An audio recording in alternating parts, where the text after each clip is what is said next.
joining us in the studio, one of the very few senators who's had experience in covering Mindanao in the late 80s and touching on Mindanao during even her early years as a senator. Senator Loren Legarda is here with us this morning. Welcome to Hot Copy. Senator Loren, thank you for coming to the show. Salamat, and good morning to you, Karen. Good morning po sa inyo lahat. All right, now Senator Loren, 20 senators have signed the Mamasapano Senate Committee report, and you were one of them.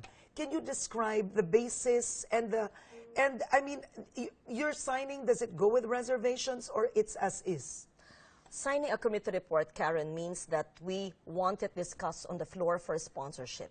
And so we've exhausted many committee hearings and executive sessions and days of studying this issue. Yeah. So it's about time that we allow the sponsor, Chairman, Senator Grace Poe, to bring it to the floor so that lengthier and more incisive, comprehensive discussions can be done. Many of us senators, including myself, we said that we may amend. This is the process of legislation, whether it's a bill or a resolution. Okay. And would you want anything amended? You know, Karen, in any bill and in any resolution, from the time it is started to the time it is finished on the floor, it is never the same. Hindi pareho ang hugis mula sa simula. Hanggang sa dulo. Kaya lahat ay magbibigay ng inputs, magtatanong, mag-clarify. But to be fair to the chairman, I think it was very forthright. It was comprehensive. Of course, there are many questions that will be brought to the floor, and that's part of the legislative process, whether bill or resolution. Okay. Now, feedback I've gotten is, during the Senate hearings, you've asked a lot of relevant questions that had to do with peace, cessation of hostilities. You've had experience in this for so long, coming from Nur Miswari, the formation of the arm. In other words, sabihin ko, lumang tugtugin na to sa'yo. Kumbaga narinig mo na tong lahat. Where were you in 1996? I was 15 years old. Okay, you were in high school. Yeah. I was covering Nur Miswari in Jakarta, Indonesia for 2 weeks in the closed-door negotiations with then Secretary Ermita, then Senator Orly Mercado, and I was doing it for this station, and we had the exclusive on that, on the peace talks for the creation of the autonomous region in Muslim Mindanao. Okay. Yes. All right. First, the hearing first. What was your take on Peñas's testimony, the Mamasapano incident? You were telling me something interesting a while ago. Oh, Karen, itong simpleng cliche o adage tungkol sa akala, sabi ko nga, after hearing everyone, ang akala ay talagang nakakamatay. Dahil marami akong narinig at mga sinabi sa amin, akala ko kasi mag-coordinate, akala ko kasi yun ang ibig sabihin ni Presidente, akala. And so, the word akala, is an akala in English, led to the unfortunate, very, very unfortunate death of the 44. Clearly, there was the absence of coordination, and the word akala really spelled the unfortunate incident. Now, so do you agree at some point on the administrative charges that are recommended in the Senate Committee report for Peñas? I signed the committee report, Karen. I think 20 of us, if I'm not mistaken, signed. I said I may amend, so let's leave it on the floor when we discuss it in May.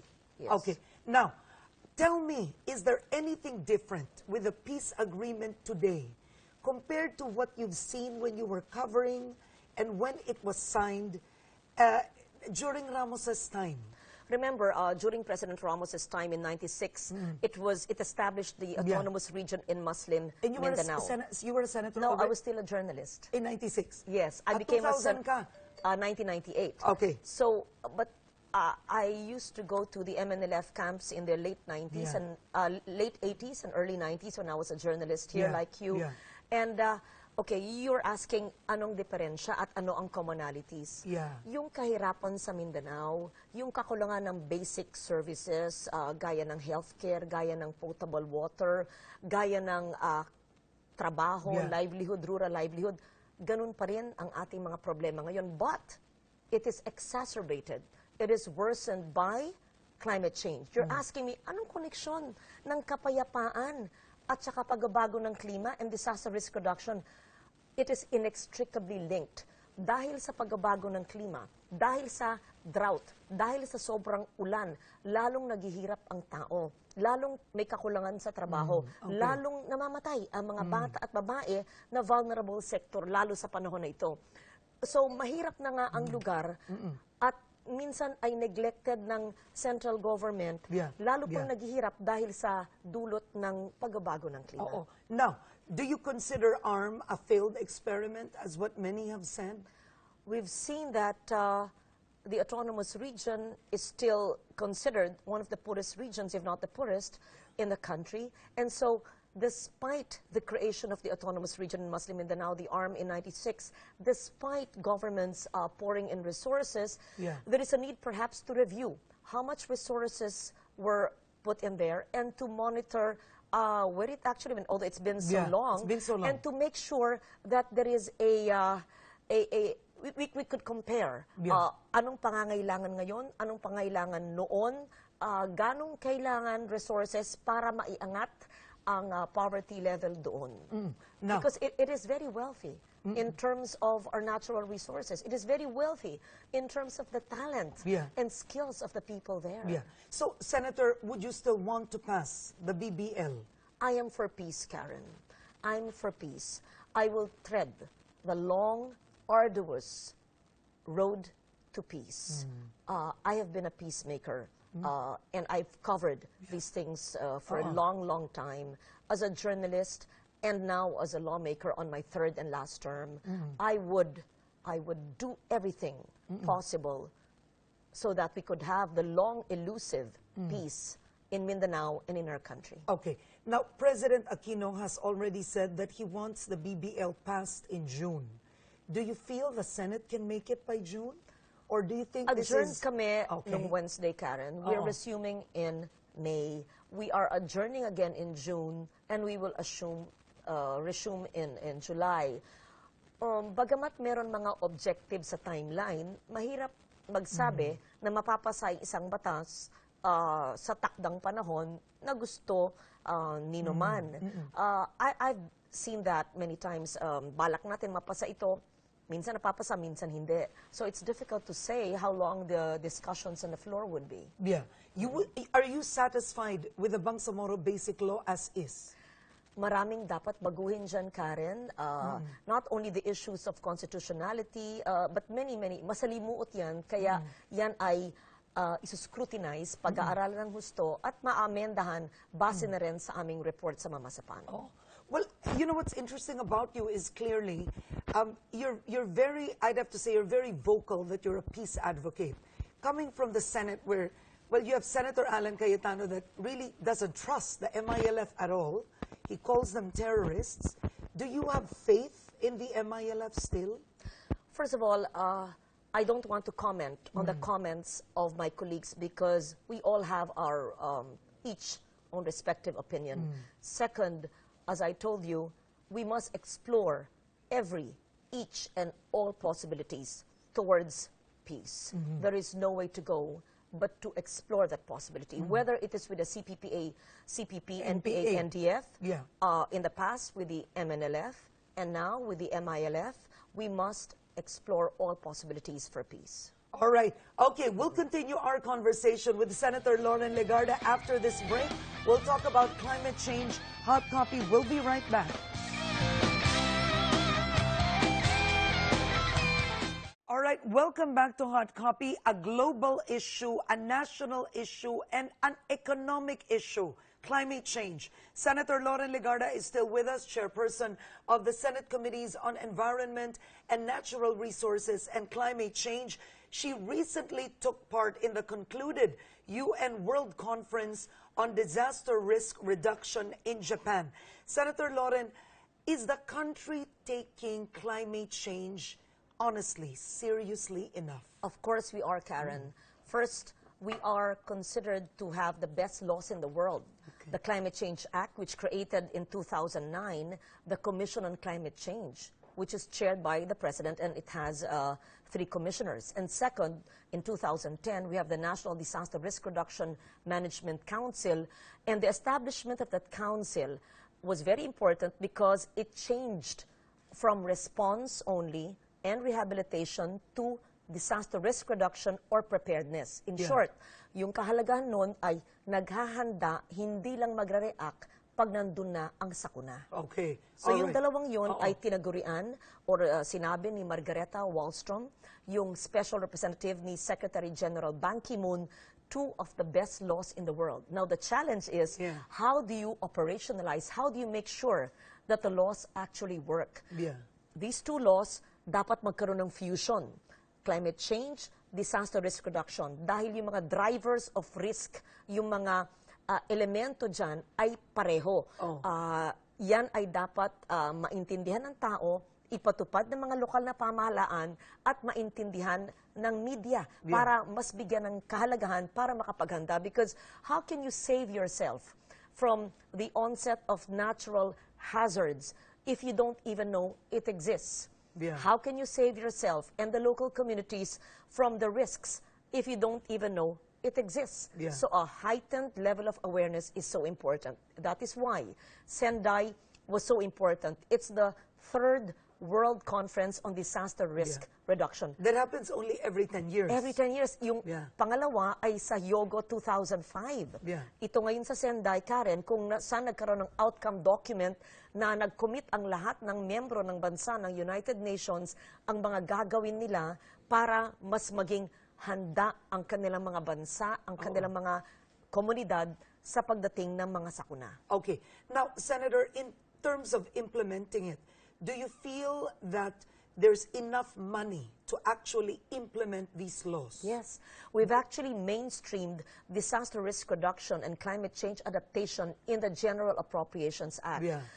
In every government department, whether you are DENR or Department of Agriculture or Department of Health, every year I ask as a Vice Chair of Finance and as Chair of the Environment Committee, where have you mainstreamed DRR and CCA? Apart from that, the local governments, Karen, had this fund called Calamity Fund. But because of the DRR law of 2010, this Calamity Fund, which used to be used only after a disaster happens, can be used now for preparedness. It is now called the DRR Fund. Hindi na Calamity Fund? Hindi na Calamity Fund. Second, Karen, meron din tayong National DRR Fund na yan ay nakalaan at yan ay ginagamit ng nasyonal na pamahalaan na pwedeng ibigay pa sa mga local governments. But then again, resources are never enough. Kaya nga dapat, pag tayo ay mag-invest sa DRR o sa disaster risk reduction, ay mas makakatipid tayo. Anong ibig ko sabihin?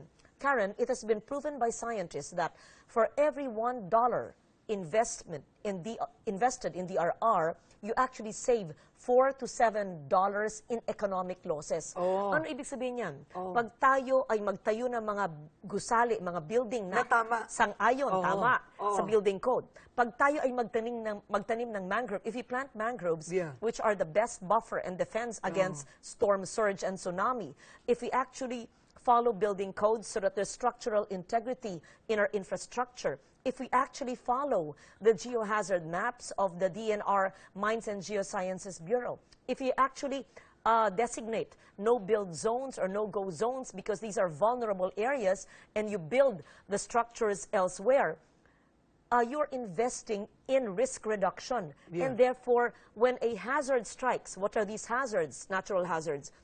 Bagyo, typhoons or cyclones, isa lang yon. Second, storm surges. Iba pa yan sa tsunami.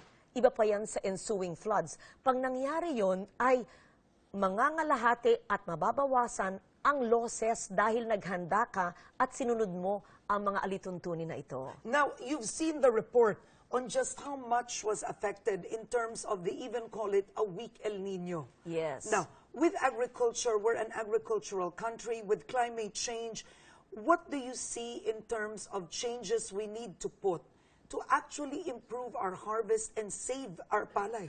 Very good question, because the issue of climate change adaptation, the issue of disaster risk reduction impacts directly on our stomachs. On the issue of agriculture, you're correct, and food security. First of all, globally, you know, Karen, that economic losses due to natural hazards which become disasters amounts to more or less $300 billion. sa Pilipinas, sa bawat pangyayari, El Nino or La Nina, Or baha bagyo. bagyo or drought, Yeah. no, ang tuyot. Kaya mahalaga ay mga patubig sa National Irrigation Administration. Tignan natin ano pa ang mga lugar na kailangan ng irigasyon. Kailangan bigyan natin ng inputs at ng tulong ang ating mga magsasaka at yung mga tinatawag na climate resilient crops. Yung research and development sa agrikultura. IRI has it. IRI, ang DA dapat meron yan. Pinag-usapan din yan sa Senday.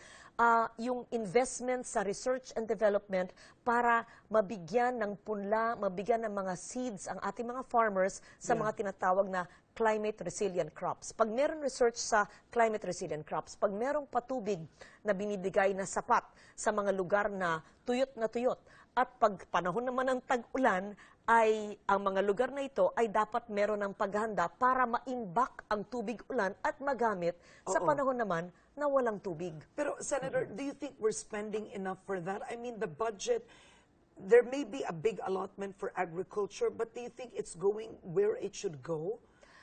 I'm not the chairman of the Committee in Agriculture, but it's looked into every year in the budget. Yeah. Is it all going to that? I don't think so. There is a need really to make our budget climate sensitive. There's a need really to make sure climate sensitive and disaster resilient. Are they doing that in other countries? They really call it a climate sensitive budget? I like that. That's a good term. A climate sensitive and a disaster resilient budget. Yes, that's very important. And that's my advocacy, to make sure that all these policies are operationalized on the ground by putting resources in every department of government. Okay. Now, in the new DRR framework, of course, a document was out. So you've said we should turn our commitment into action. Yes. All right. So it turns out that in the Sendai framework, you have global targets to be achieved over the next 15 years, which is their major. First, global disaster mortality. Dapat mababaan, yes. Tama ka, magaling at binabasa mo yung ating mga... Pagkatapos ng Yogo 2005 to 2015, ngayon, Sendai Framework, what does it mean? It means that all nations of the world who are affected adversely by natural hazards, by disasters, now commit, first, to do everything it could to reduce global mortality. Second, to reduce the number of people who are affected by these natural hazards, mostly the elderly, persons with disabilities, women, and children. Third, to reduce the impact on critical infrastructure, our school buildings, our roads, our bridges. You're seriously passionate about this. You've memorized. Yes. You know it internally. It's in my heart. Yes. I mean, the actual framework. You're enumerating. And allow me to proceed. And fourth, to reduce also the economic losses. If the economic losses based on the global, the GAR, Global Assessment Risk Assessment, the GAR by the UNISDR is 300 billion, let us assess next year. Because of our commitment, because of our urgent actions, the 300 billion should go to half, should go much lower. Now, what should be, yan ang dapat i-reduce natin. How do we do it, Senator, that we're a developing country? I mean, that's a good point. Look, numbers of affected people. It's a global target to lessen. If a Yolanda hits us, if let's say something of that magnitude, and look, you know where many Filipinos live.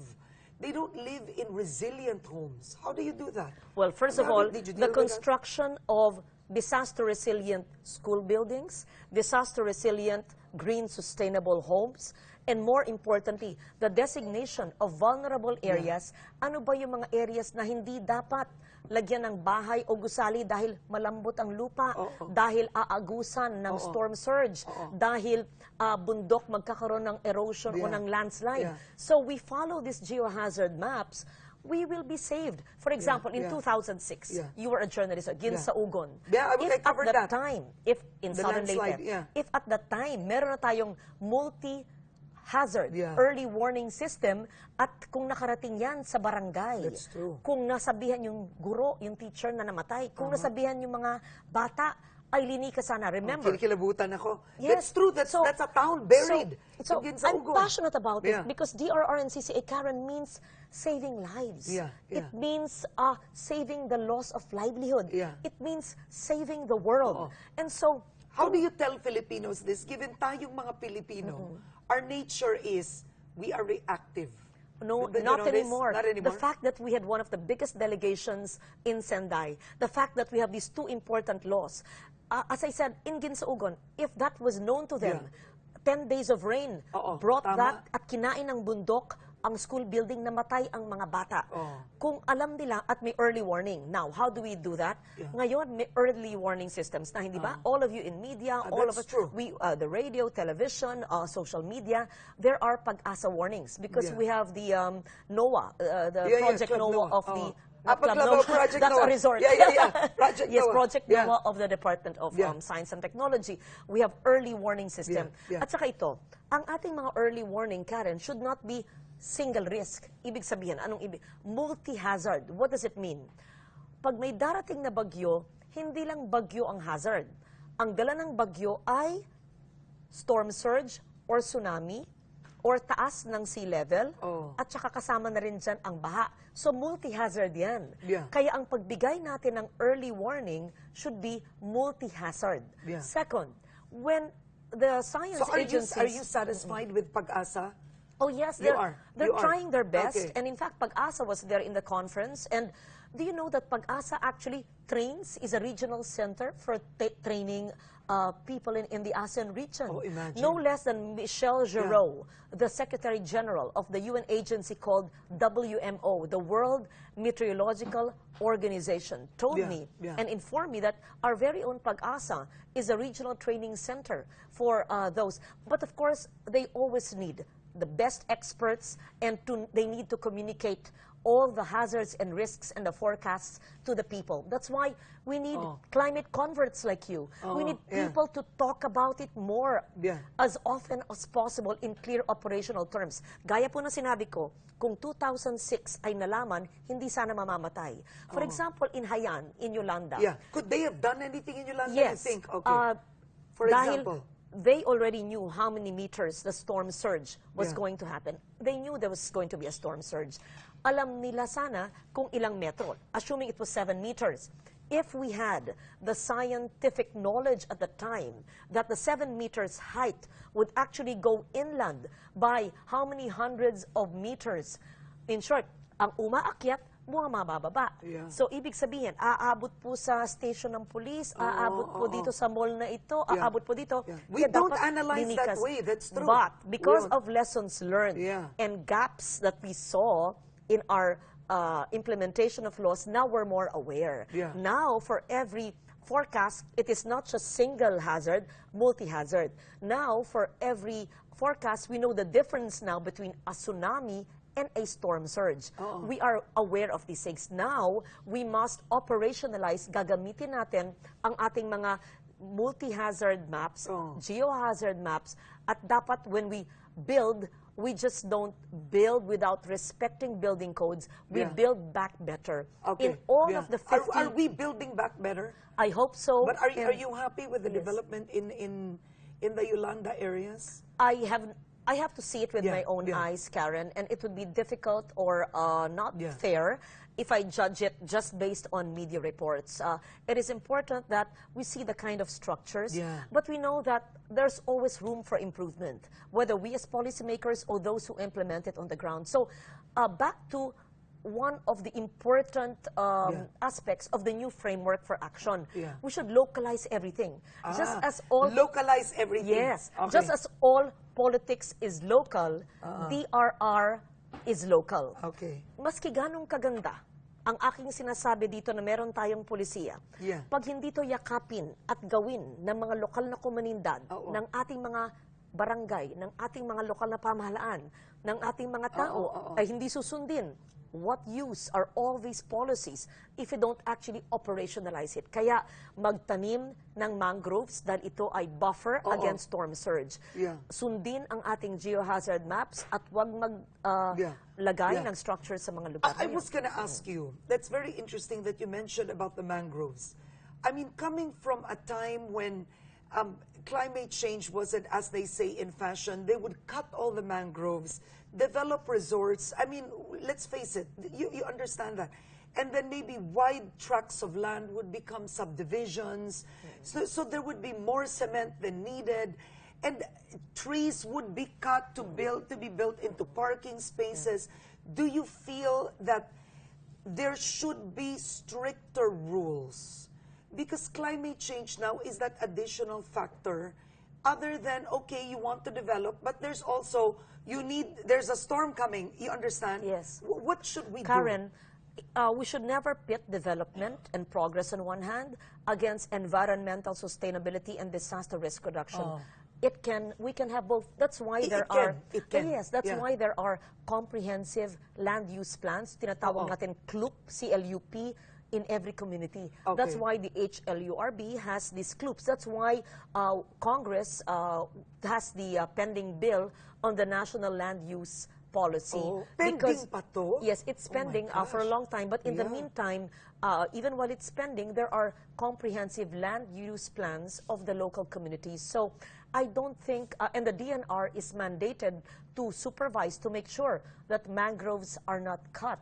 We make sure that all the vulnerable areas are not built areas. I'm curious about the mangroves because I believe in it as your how long, if you plant a mangrove now, Senator Loren, how long before you actually feel the benefits of the actual mangrove? It takes time. Yeah. It takes time. That's why to grow it, I may not know how many. But it'll take years. But if you cut it, that's why it's so important.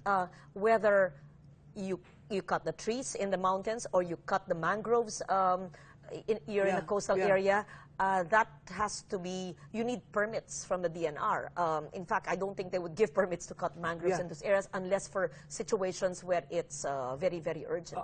But this is the Philippines. Sometimes kahit walang permit, pinuputol. That's true. In fact, totoo yan.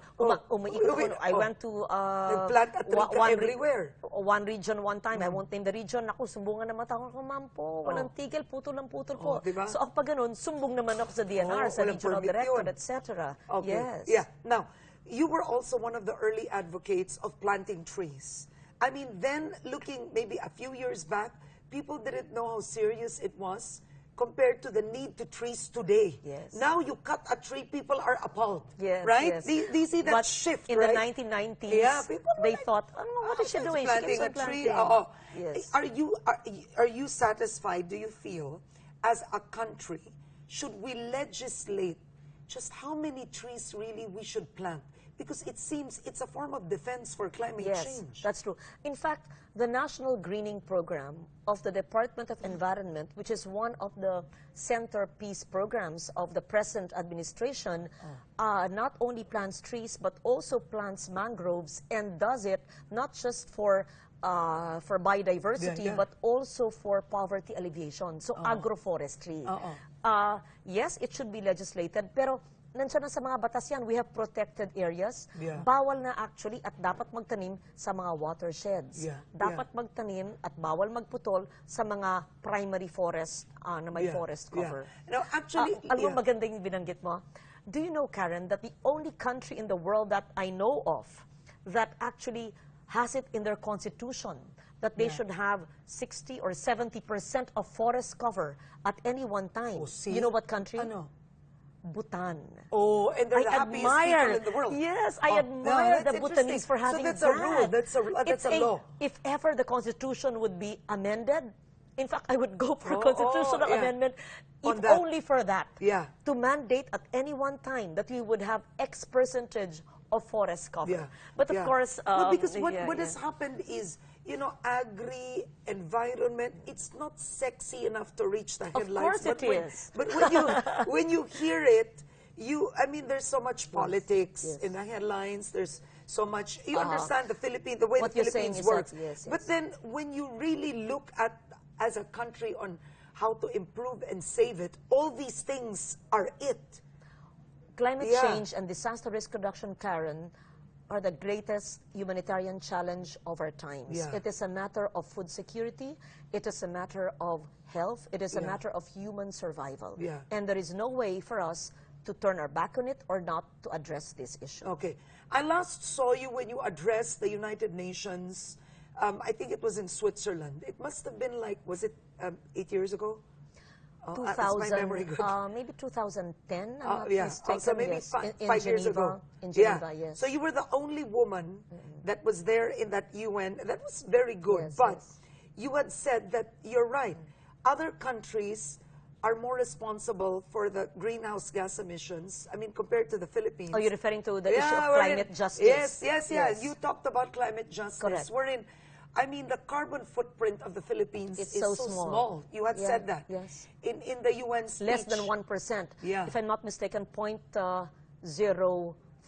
Yeah. And we suffer. We suffer. Okay. Yes. We are most vulnerable based on vulnerability assessments. Yeah. We always are number 3, number 2, even number 1 Yeah. in terms of most vulnerable nation Yeah. in the most vulnerable region in the world. When we are not even a 1% emitter, we're 0.03% emitter. Yeah. So We're like a victim we're like of the a victim, globes. just Yeah, like Vanuatu, just yesterday, 2 days ago, that was hit by a strong cyclone, and there are many people dead.